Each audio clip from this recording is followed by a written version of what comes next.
This is SAGAS. What's going on, everybody? This is your boy Corbin, the Serpent Tongue Skipwith. And this is Ren, the Berserker Marabou, and this is SAGAS. Woo! What episode is this, bro? 37 or 8. One of them. Wow. Wait, I'll find out. 30. No, I don't know. 38. 38. So 38. Wow, awesome. So we're almost hitting 40. Wow. We're 2 episodes away. Yeah, I'm glad you're keeping count, bro. Well, I only saw from someone uploading our latest episode that what the next one is. Yeah, right. So thank you to them. Yeah.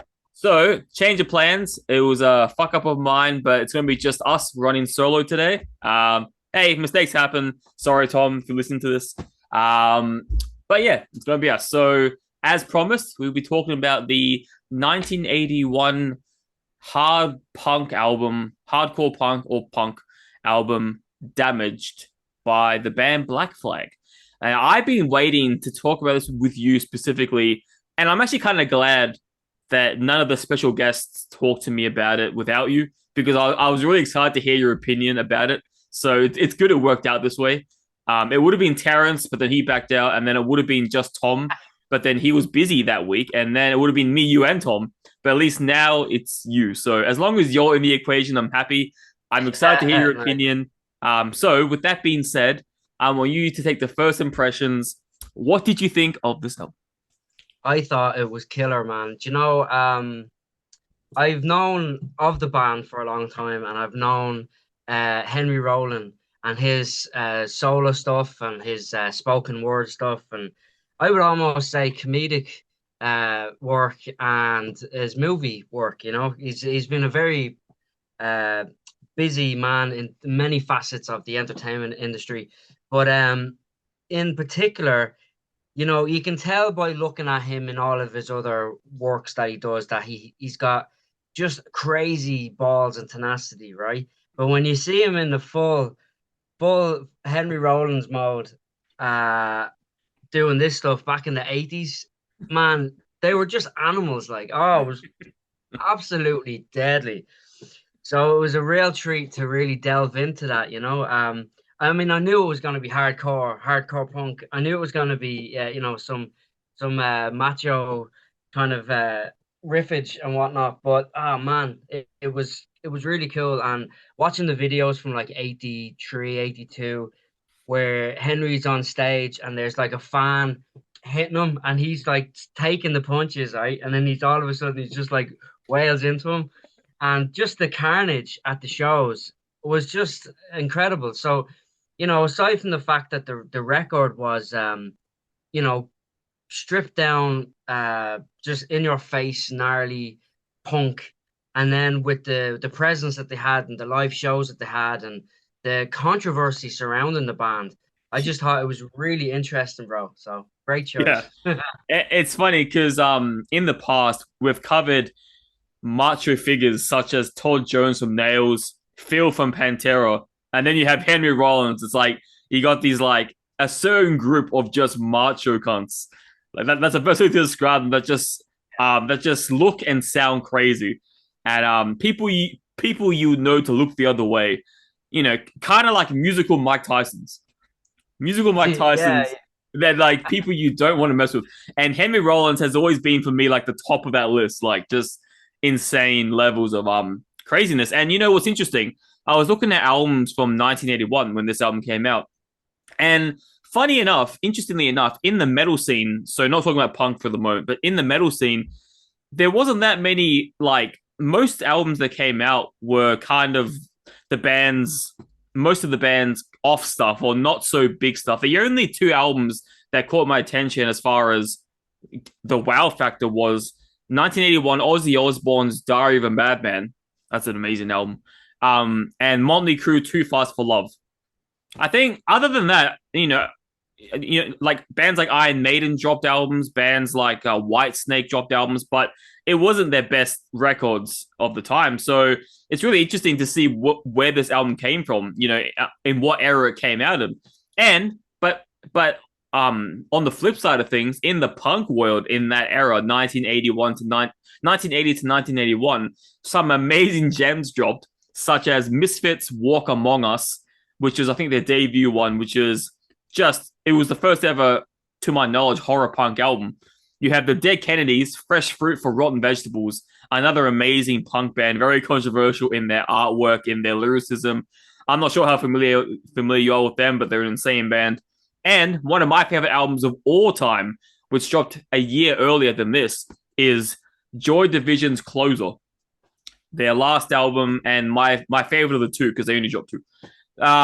It's really interesting. Yeah, like I said, in the metal scene, not much is going on besides Ozzy and a Motley Crue album, in my opinion. But then you see the punk world just thriving. And Talking Heads released their infamous album, I think self-titled, came out in 1980, which is an amazing record as well. So you have all these interesting albums coming out in different genres other than metal.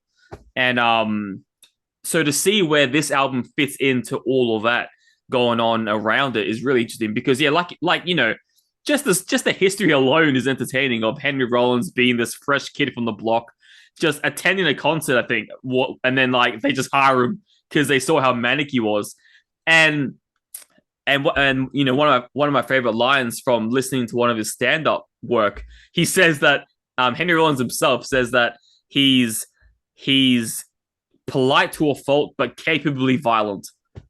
It's just like he's always smart, he's always polite, yes sir, no sir, but you know that he'll kill you if given the chance. He wouldn't think twice about it.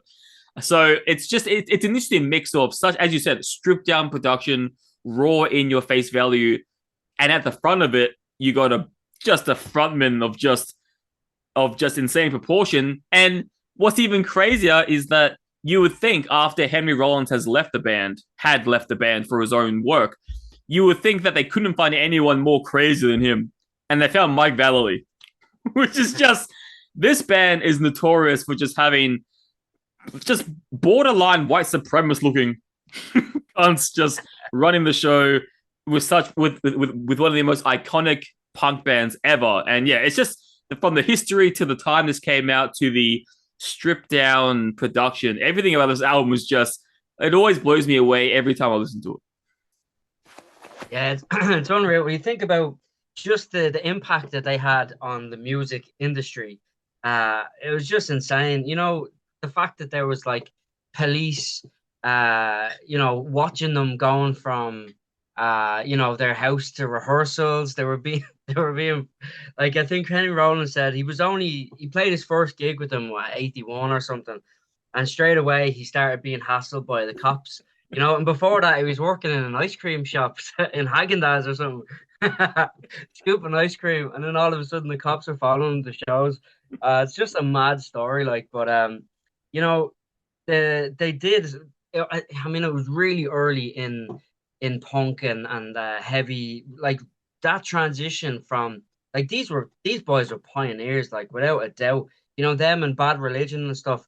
But the difference between what these guys were doing and everybody else was, there was just, I knew you like this kind of mentality in life. No fucks given, man. They were just we're doing what we're doing, and we're a juggernaut, and you're not stopping us. No matter how many riots, the police coming down with police violence on the crowd because they were in such a frenzy. All the venues were freaking out, telling the next venue not to pay them because they trashed their venue and stuff. But they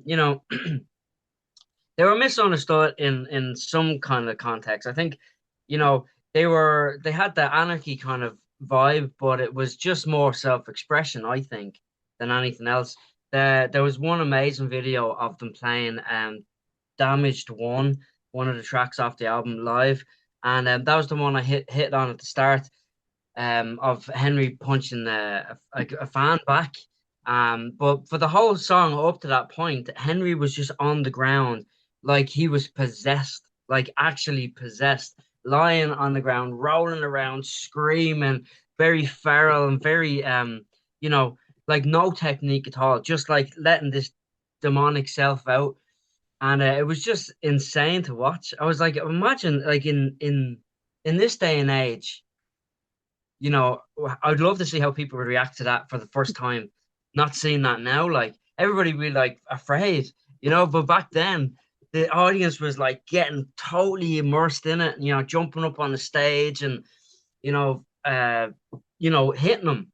That I like and wanting to touch him and stuff. But this one guy, uh, I don't know, he was just in a frenzy because of the music. But that's just an example of the way they turned the audience crazy, you know? Like I'd love to have been at one of them shows, like, you know. But I think the lyric content and the way Henry wrote, because I listened to some of the albums after, and there was a singer before, right? And it was they were good. They had that passion. They had but there was just Henry has a special gift, and him with Glenn, or Greg Ginn. Sorry, I always call him Glenn. Greg. Um, they just had this amazing combination, and the rhythm section that they had. I forget the name of the bass player. What was his name? Robbo. Oh no, that was the drummer, wasn't it? Robbo was the drummer. Yeah, yeah. But the two of them together, and they're still playing now, but they're called Flag, aren't they? Just They Flag. got the original, yeah, they got the original singer and the rhythm section and another guitarist from somewhere else, and they call themselves Flag, and they're playing Black Flag songs, and they'll come out on stage and they'll be like, "We're not Black Flag, we're Flag." You know, it's kind of Sepultura Cavalera conspiracy vibe going on. You know, where each band goes on tour and plays the songs from Yeah. the you know it's a really interesting story behind the band, you know. Yeah, it's quite funny because like, can you imagine if like if like Terrence and Michael just left and just like called themselves the Berserkers? It's like we're not Ren Marabou, we're the Berserkers, and just like start playing your shit Yeah, without you. yeah, but don't be giving them ideas now. They'll fucking run off with all the songs. And next week I'll read a headline: Ren Marabou and the Berserkers disbanded. Um, but you know Berserkers what's on funny? It's tour. just like, it's funny because like, from a person who maybe isn't into punk as much as myself or anyone else, you would think you listen to this album and you think it can't get not worse, but it can't get crazier than this. But then you listen to the album afterwards. I don't know. I'm not sure if you listen to it for this episode, but the album Family Man, where it's just a bunch of threats. Family It's just a Man. bunch of acoustic threats about Yeah. raping someone's girl, like murdering them, like beating to death, like putting salt on a slug and watching it writhe in pain with no music, just words. Yeah. Like, and then the last, so it's like 4 songs, just words, and then 3 or 4 songs instrumental. It's such a weird setup, but like, Yeah. it's just like I can't imagine listening to this album and then listening to that album, like, holy fuck, this guy should be in prison. Fucking Henry Rollins. No, but like, so as you said, this album was definitely controversial and iconic at the same time because there was like I'm pretty sure even the label that they worked with just like sued them a bunch of times, and like they couldn't actually call themselves Black Flag for like years, but then the company went bankrupt and there was a whole bunch of shit and they had to go, even though there was like, I think 13 or maybe more, 13,000, I think, or 30,000 CDs released. They refused to release them because they were anti-parent, and like, and then apparently, in a funny like backhanded way, the band put their own label on it and said, coming from a parent, this is anti-parent. And just fucking the label. It's just the history. See, the thing is, this album is more than just the music. This album has so much controversy tied to it, so much drama, so much insane things happen to make this album possible. And I'm pretty sure they did release something called Black Flag The Darkness or something, where it's like outtakes, a bunch of outtakes that they were forced to release because their label wouldn't let them release music under Black Flag. It's just a bunch of madness. But to the music aside, it's just this album. You just can't get a more revolutionary album. When you think of punk, I always think of this album. Whenever I'm in a punk mood, I inevitably always end up or go to this album eventually in my little session because it has everything. It has the stripped down production, it has the raw vocals, it has the insane lyricism. But the thing that I actually find interesting is, if you talk to most people, I think most people would associate metal and punk with kind of an evil stigma to it. Oh, you listen to metal, oh, it's evil. Or some people say it's satanic, some people will say it's rebellious, yada yada. But I think the pure rebellion, like to me, this album is just pure emotion.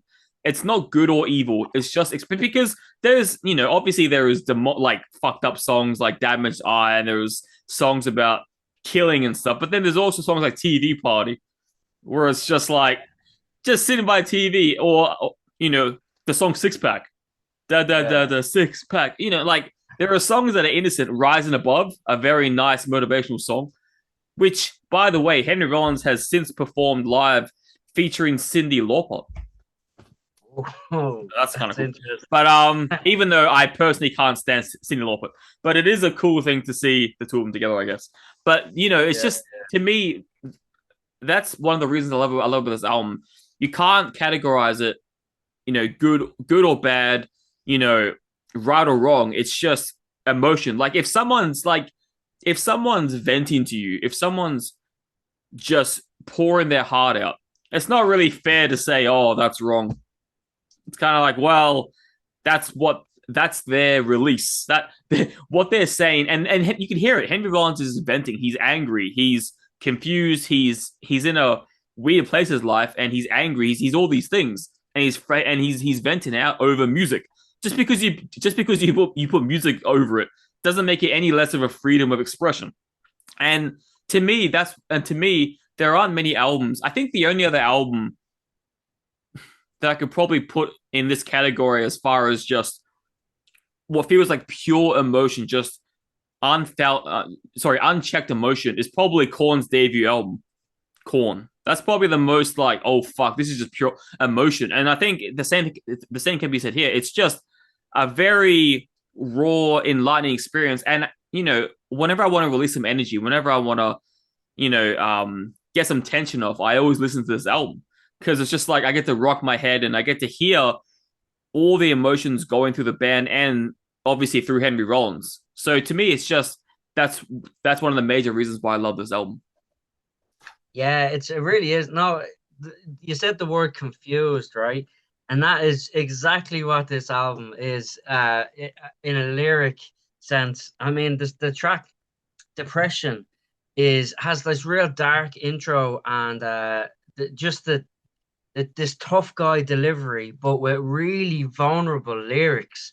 It's just a crazy contrast, and there's a lot of that stuff in here where it's just expressing, like you said, frustration and just confusion, like you say, is the best way to put it. But and then like tracks like Six Pack and Gimme, Gimme, Gimme. Use some more. Like, it's just there's so much fun. Like I think TV Party might be the first, pop punk sort of tune. If it wasn't for this song, there probably wouldn't have been a Blink 182 or a Green Day or any of that kind of stuff. It's just crazy. Like, and the video was really fun. And I don't know. Sometimes I feel like they're just boys partying, having the crack, and then I'm like, are they taking the piss out of TV in this song? I'm not sure. Like it's a bit of both. Like they're really angry, but then they're having the crack, and it's like they're giving out about people wasting their time and their brain cells watching TV. But then they're saying that they're gonna drink some beers, drink some brews, and watch TV. Oh man! But the delivery of the songs is really important, especially in punk in general, but especially in hardcore punk where everything that you're doing and saying most of the time hardcore is conviction in no matter whether it's like straight up hardcore, New York hardcore, punk hardcore, or even post hardcore to a lesser extent. It's about self-expression, like you were saying. It's just throwing out conviction, and music is the best self-expression form, I think. There's physical art or painting and all that kind of stuff. in equal doses. But music, there's just because there's the energy involved in it. And I tell you, listen to this album just really just made me want to just get in the studio and just write some epic angry shit, like, you know what I mean? Because I'm going through a bit of a phase now where I want to just write.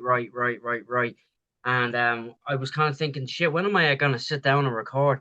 And listening to this album all day yesterday, the minute we finish this podcast, I'm gonna start recording because it's just giving me this like this determination.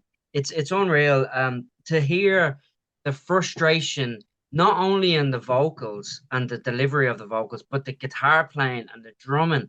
There's this like just this menacing intent, you know, and you can hear even in the guitar playing in I always call him Glenn. He's not Glenn, he's Greg. He has this like really erratic guitar playing where it's just you can tell he's just frustrated. Like any guitar players out there, I go through this quite a lot, and any other guitar players out there would know about it. Like you're just sitting there, and you're just like, I can't get this song out. You just like start playing some mental stuff, and you can hear that in a lot of the guitar playing and that, and it sounds like it's somebody playing bum notes, but it's just this pure fucking adrenaline and like tenacity behind it.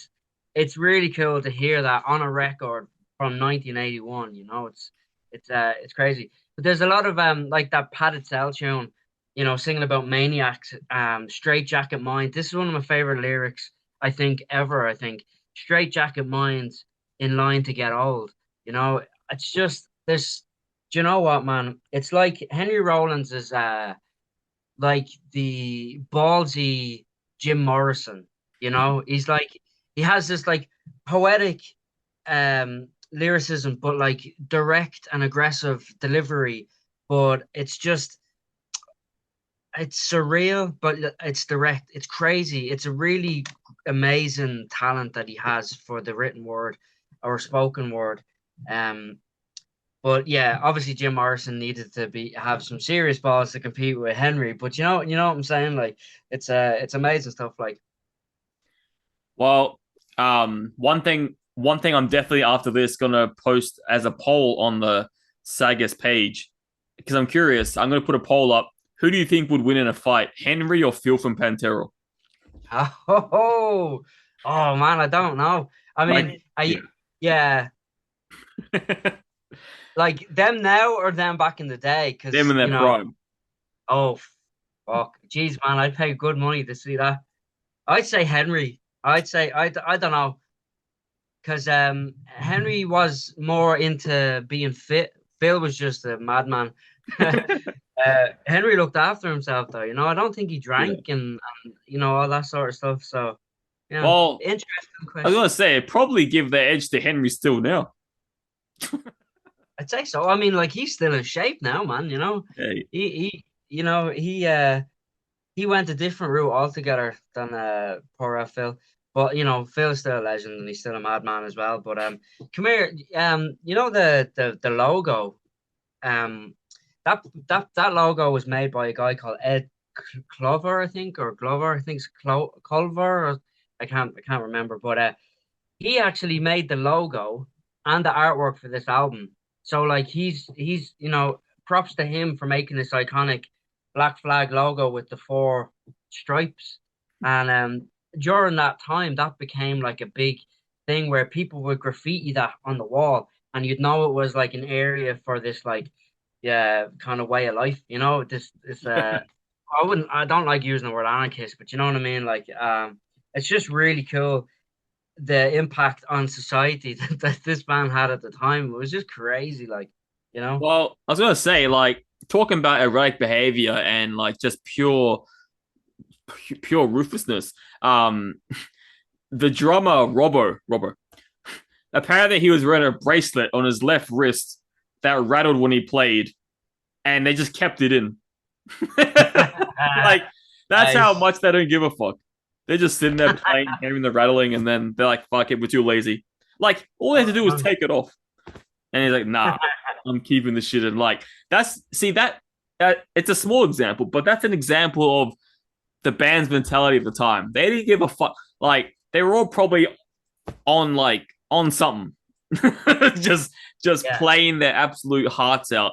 And you could say that as the band progressed, as far as Henry Rollins was there, it only got more insane, more crazy. And I'm pretty sure it's. I mean, I haven't heard any, but I'm pretty sure it's equally as crazy with Mike Valley. I'm going to Yeah. assume that dude is a psychopath too. Fun fact: apparently, I mean, I can't confirm this, but I've heard that apparently Henry Rollins is afraid of Mike Valley, which is a What? scary thing to think about. Wow. So Mike Valley must be some crazy Yeah. Some kind of animal there. from Wow. Australia. Yeah. Right. Yeah. Was he a skateboard guy or something? Yeah, he was with Bam and all that, like the Jackass. Ah. Yeah. Yeah. And Yeah. Yeah. he has a band, Mike V and the Dune Rats, which are another good hardcore punk band. Right. But yeah, no, it's just the iconicness of this album, the iconicness of Henry Rollins. This album cover was a combination of red ink and coffee. The punch, the blood that came from the Yeah. punch. Which Yeah. it's funny because when I was looking for photos to add to the background, there was some photos with a higher resolution where you could see his eyes properly. Mm. It's creepy as fuck. Because I know. like in most of them, you can't see his eyes because the glass kind of goes over his eyes. But when you see his eyes clearly, it's kind of scary. He has like blackish eyes, kind of. But nah, it like everything from the iconic, such a simple album cover, but the impact is high. The simple logo, just four stripes, but yet it means so much and it represents so much. I think the key to this band is they were literally the prime example of more is less. Sorry, less is more. Less is more, not more is less. Less is more. It sounded raw and it sounded under budget, which it probably was. But see, the thing is, with that, you can create so much magic if you put your mind to it. They worked with what they had, and to be honest, I don't think anyone in the world, including myself, would be interested in a highly polished Black Flag album. I don't even think that's what people want. And so, like, I think playing from the strengths from the beginning was the smartest move possible. And a question I had for you, actually, I was going to ask this earlier, but I forgot. Do you ever have moments? Because obviously you're a musician. Have you ever had moments like, where, like, let's just say hypothetically, I don't know, you stub your toe in your house. Do you ever like have a moment where you're like, I have to record in my anger. I have to record now. Like, do you ever have like maybe you had an argument with your loved ones or something, and you're angry and you just want to let it out? Like, do you ever have any of those moments? Yeah, all the time. What stops you from making music? Well, this is the thing. It's like I have them. My brain is just constantly wanting to lay down tracks because I'm either in a great mood and I want to express it in a happy way, or I'm frustrated or pissed off. Yeah, no, it's great. Like if I had I always say to myself, if I had like this mobile recording unit, I'd never get anything done because I'd be like, like stubbing your toe or whatever. Like, what did I do last week? I twisted my knee or something, and I made this crazy sound. I was like, oh, I'd love that on record. Like, it was just gnarly. Yeah, yeah, good stuff. But speaking of recording, the guy who his name is Spot. This where I was getting mixed up with Glenn because his name is Glenn, but he's famous for being known as Spot, and he recorded this album for them, and he was originally the kind of stand-in bass player of the band, and he just had this like small studio that he was working in. I can't remember. Actually, it wasn't small studio, it was Unicorn Studios. He was working and he got the boys in to record, and there you go. We have this lovely record that we're speaking about now. Like, so it is, and it was, budget wasn't huge or anything, so Yeah, and I was actually like, that reminds me when I was talking to Randy Burns ages ago. a few weeks ago. He said, the Death album, Scream Bloody Gore, was made on a $13,000 budget, like way under budget, and they produced gold like that. So it's just like you don't need a big, hypothetically, you don't need a big budget to make something. Because I mean, like obviously, if you had millions of dollars budget, obviously you could do a lot. But just because you don't have that budget doesn't mean you can't create something like this or something like Death's Scream Bloody Gore. Yeah, exactly. But like the cool thing is about these boys is they love that DIY mentality, and even the label that they ended up releasing this album on was their own label, was Greg's own label, SST, I think they're called. Yeah. And because he worked in a place called SST that used to make some musical equipment, I think it was tuners or something. And yeah, I think he made that company as well. But yeah, no, they love to just do a lot of stuff in-house, and they ended up releasing some serious albums like Sonic Youth and I can't remember now, but like a bunch of really, really top class albums. Thought I had a note on that. Really interesting albums anyway, but yeah, DIY boys. That's the name of the game. DIY. Yeah, no, it's a great album for sure. So before we go into our amazing segment, that reminds me, I had the best idea, and I can't be fucked pausing the podcast, so we'll tell it to the audience. How cool would it be? How cool would it be if during our segments, like our promotional segment, our Devil's Advocate, and all that stuff, we add like little, like in Seinfeld and Friends, how there's like little interludes of like music in between. Yeah. That would be sick to like break it up. I thought that'd be cool. Yeah, something like that. Anyway, maybe that'll happen in the future. A little insight for you guys. So promotions. So yeah, do you want to start? Sponsors, Shoutout? Yeah, sure. I mean, like I'm gonna give a shout out to my good friends at Blackstar. They are, terrific amps. They they make spiffing instruments for young lads such as myself. You can't get a better amplifier. So if you're looking for something small, I was meant to have my little Blackstar Fly for this presentation. I was gonna go like this. So if you could just imagine I'm holding it there. You can put it in your pocket, you can put it on your shoulder, you can put it in your backpack, and you've got wicked sounds that emulate the same as my Silverline Blackstar that the lovely folks at Blackstar have been playing at the moment. And it's a full-on modeling amp, but it's got everything you could possibly want on it. So big shout out to Blackstar Amplification. Nice, very good.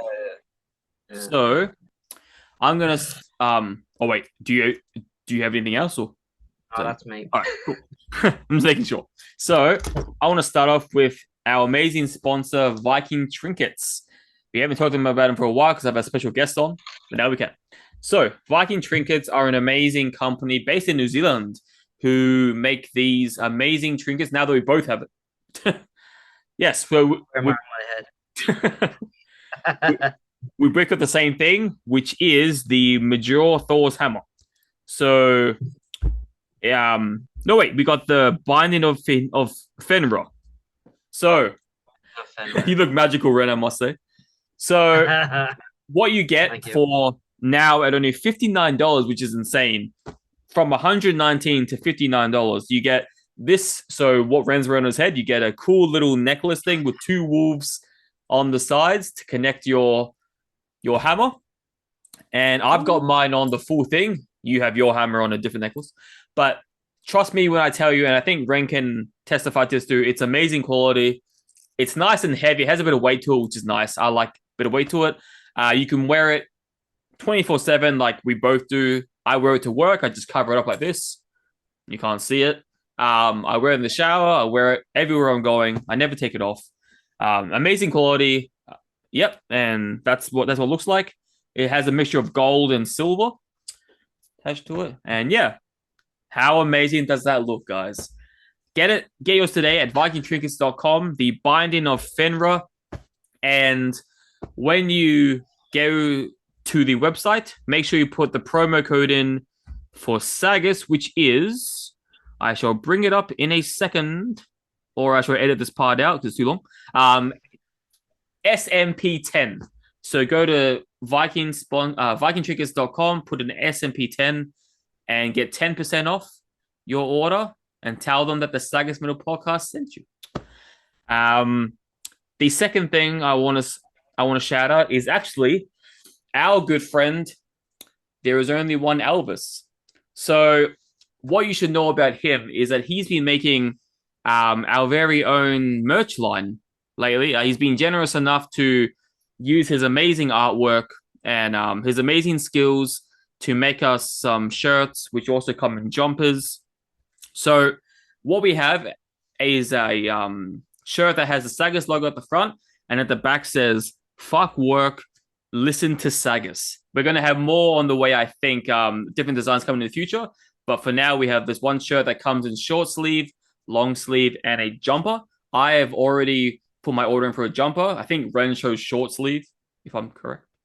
Yeah, you chose short sleeve. It's going to be amazing. So go to www.storefrontier.com. We'll put the link to below in the description anyway. /DIY clothing. And not only SAGAS, make sure you support his stuff too. His designs are badass as well. Make sure you go search out There's Only One Elvis on social media. Go check out his music. Josh is a very talented artist who is recently a UMM family member, which is so cool. I'm glad to see his progress. He has a new album coming out next year, which we can't be more than happy for, because no doubt we'll have him on this podcast to talk about it.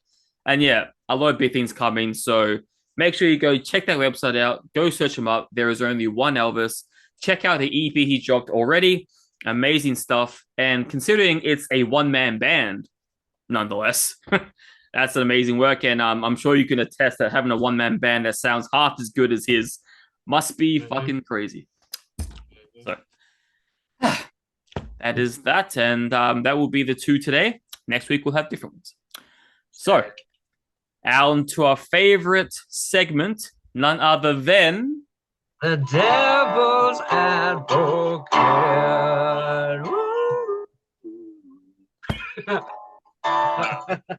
Couldn't have gone better. So, for whatever reason, I'm starting off. I always start with Devil Advocates.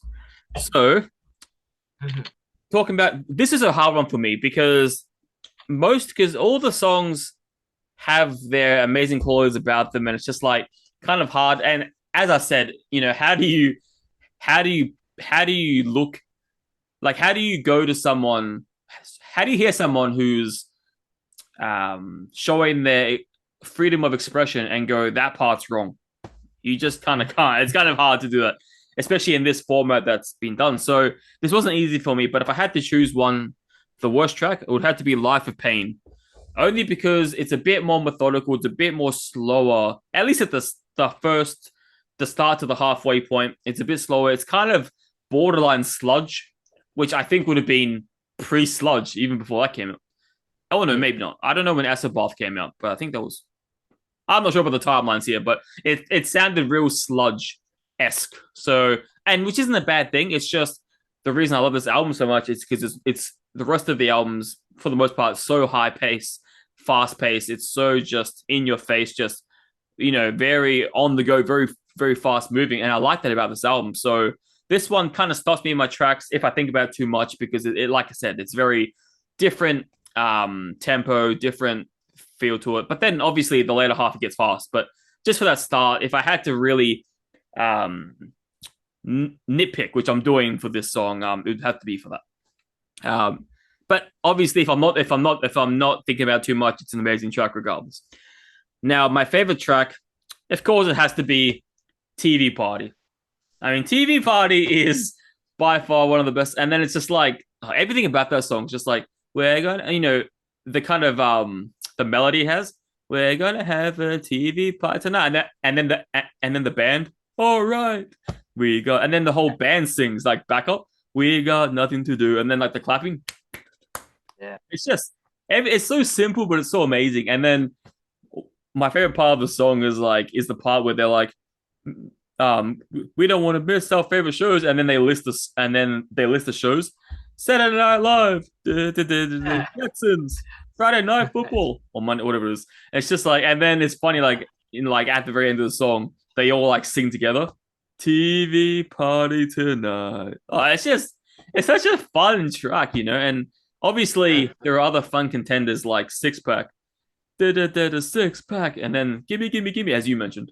Rise Above's a pretty amazing song too, but I don't know. Every time I hear TV play, I just get happy because it's just like such a fun punk song. And as you said, probably without that song, how far ahead would pop punk be? How or bands like Blink-182, Green Day, shit like that.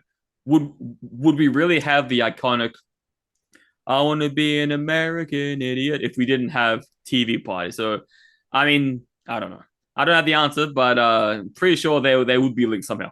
Even though there were decades difference in time, I'm sure that has something to do with it. So TV Party, not only one of the best songs of this album, but I swear one of the best punk songs ever made.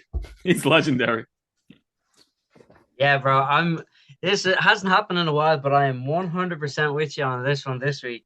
I swear I picked Life is Pain for my least favorite because the same reason. I have it's a Black Sabbath vibe, a bit darker, early doom, sludge intro, which is half the song. And but then it kicks in, and like Henry Rollins speaks his mind on society and all that kind of stuff that he likes to do.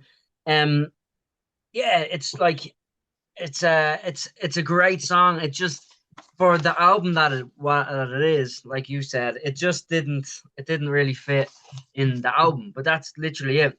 The only other song I was considering was Depression, and that's because the first half of it as well is this dark intro as well, and I like the vulnerability of it, like I said earlier on, but I don't know, the vibe of the song wasn't, so that was my second. But yeah, definitely Life is Pain is yeah, just didn't really match up with the album.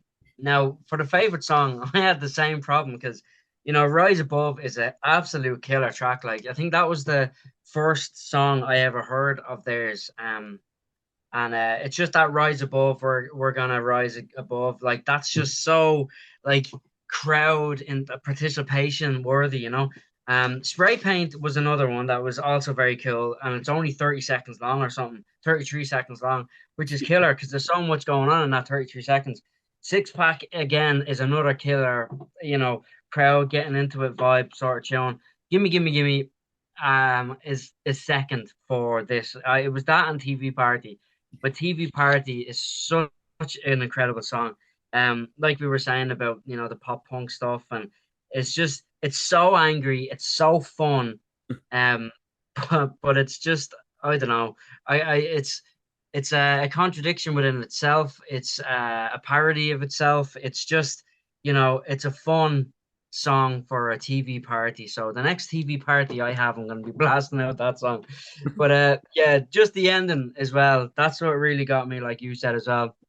No TV party tonight. And it's just like, they just didn't give a shit. They just threw stuff on the record that they enjoyed and they felt. So yeah, no, 100% on you today, bro. Nice. I wonder if after they finish, like the way I imagine that song taking place, I can just imagine like after that note, no more tea pie tonight. After they sang that, I can just imagine one of the band members going, oh shit, were we recording? Yeah. And then like, fuck it, we'll keep it. That was funny. Like, because it doesn't sound something that was like, it sounds natural. Like, it's just a funny like parody song they were doing. Yeah. That's like kind of how the story of that song How I Remind You, no, How You Remind Me by Nickelback. This is how you remind me. And like he said in an interview that like he was pissed off with his girlfriend at the time, and like he went downstairs and he wrote a ballad about her, like about how much he's sad and how much she makes him sad.